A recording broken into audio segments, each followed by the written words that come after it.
बड़ा सवाल है कि आज नीतीश के साथ बीजेपी ने सरकार क्यों बनाई। आखिर बीजेपी की ऐसी क्या मजबूरी थी। इसे लेकर अटकलें पहले से थी और कई कयास भी थे। अब समझिए बीजेपी ने आखिर नीतीश के साथ जाने का फैसला क्यों किया। क्या बीजेपी के पास अब कोई दूसरा विकल्प नहीं था। सूत्रों के मुताबिक लोकसभा चुनाव को लेकर बीजेपी ने आंतरिक सर्वे कराया था।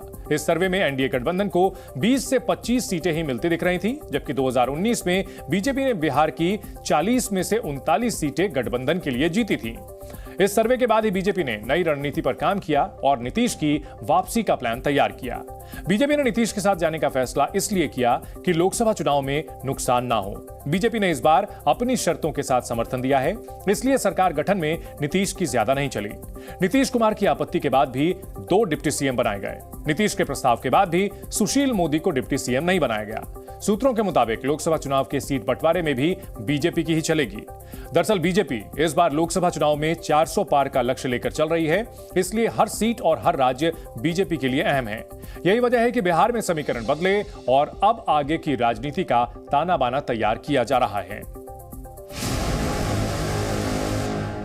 मैं नीतीश कुमार सत्यनिष्ठा से ज्ञान करता हूं कि मैं विधि द्वारा स्थापित भारत के संविधान के प्रति सच्ची श्रद्धा और निष्ठा रखूंगा।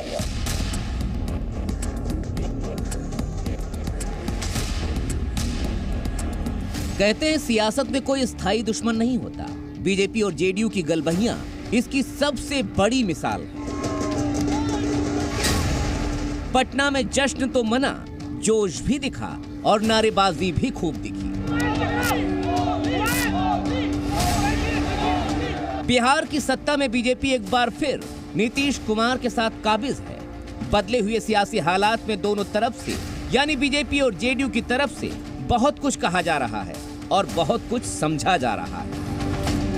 उनके साथ सरकार में मिलकर बहुत अच्छे से काम होगा, बिहार का विकास होगा। इसलिए बिहार जो गर्त की तरफ जा रहा था, बिहार अब विकास की तरफ बढ़ेगा। और हम लोग बिहार में 40 की 40 सीट एनडीए जीतेगी और फिर से 2024 में माननीय प्रधानमंत्री जी को फिर से तिबारे प्रधानमंत्री बनाने के लिए बिहार की 40 सीट एनडीए जीतकर उनके झोली में देगी। बीजेपी का पूरा ध्यान लोकसभा चुनाव पर है, इसीलिए सभी राज्यों में अपने हिसाब से समीकरण साधे जा रहे हैं। मौजूदा राजनीतिक लहर को किस तरह प्रचंड किया जाए, इसके लिए बीजेपी राम राज्य की परिकल्पना के साथ आगे बढ़ रही है। जय श्री राम है, ये राम मंदिर के फैक्ट है। पूरा देश राममय हो गया है, बिहार भी राममय हो गया है। लेकिन आरजेडी तो विरोध कर रही है। आरजेडी विरोध वाला काम ही करती है। आरजेडी आती है, जंगल राज आती है, अब राम राज बिहार में आ गया है। बीजेपी का लक्ष्य इस बार बिहार की सभी 40 लोकसभा सीटें जीतना है और इसके लिए एनडीए को मजबूत किया जा रहा है। यही वजह है कि नीतीश को साथ लाकर विपक्ष की रणनीति को फेल करने की कोशिश की जा रही है।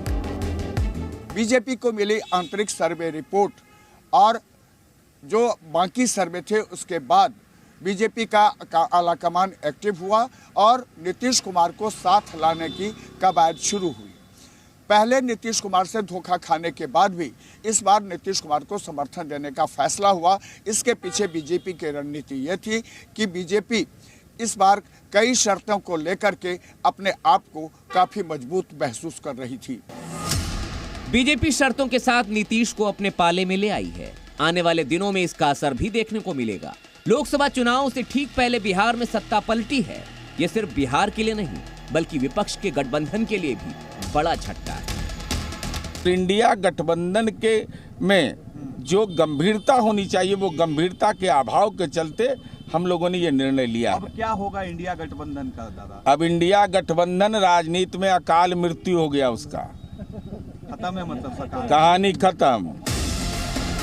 बीजेपी अपनी रणनीति के साथ आगे बढ़ी है तो नीतीश कुमार के लिए भी एनडीए में आना मजबूरी थी। कुछ बातें तो जेडीयू खुलकर कह रही है, लेकिन कुछ ऐसे तथ्य भी बताए जा रहे हैं जो बताए नहीं गए। नीतीश कुमार को पार्टी में टूट का डर था, इसीलिए उन्होंने पार्टी की कमान अपने हाथ में ली। आरजेडी के कोटे के मंत्री, विधायक और नेता तेजस्वी को मुख्यमंत्री बनाने का दबाव बना रहे थे। इससे नीतीश परेशान थे। इंडी गठबंधन में रहते हुए नीतीश को कम सीटें मिलने का डर था, साथ ही हार का खतरा भी सता रहा था। इतना ही नहीं, नीतीश के पास ये भी रिपोर्ट थी कि गठबंधन का फायदा आरजेडी को हो सकता है, जिसका असर लोकसभा चुनाव ही नहीं बल्कि 2025 में विधानसभा चुनाव पर भी पड़ता। इसीलिए नीतीश ने बीजेपी की शर्तों पर उनके साथ जाना ही बेहतर समझा। नीतीश को साथ लाना बीजेपी के लिए जितना जरूरी था, उतनी ही मजबूरी नीतीश कुमार की भी थी। नीतीश ने करीब 17 महीनों तक महागठबंधन के साथ सरकार चलाई। इसके बाद भी बीजेपी ने पुरानी गलतियों को नज़रअंदाज करते हुए पुराने साथी को साथ लाने की जिम्मेदारी उठाई।